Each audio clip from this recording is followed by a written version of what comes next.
Right, Coram snapper, little jig rod, 5 to 15 grams.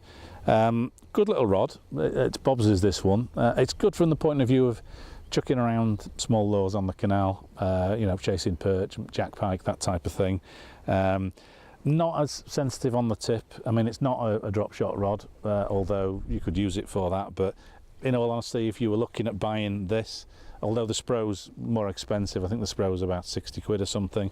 I don't know how much this was, but I would say if you were looking at purchasing something like this, then I'd probably go for the Spro. As I say, nothing negative about this rod. It's just the Spro will cast up to 30 grams, but it'll also deal with tiny little drop shots as well.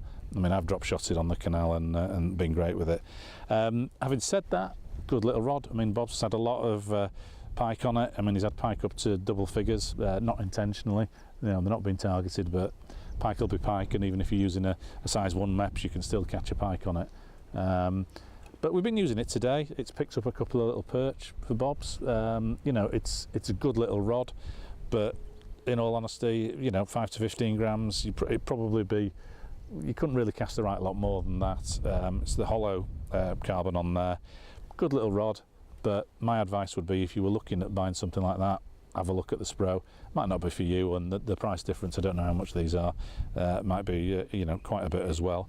But good little rod. I'd give it 8 out of 10. So not a bad thing, but probably not as good as the other.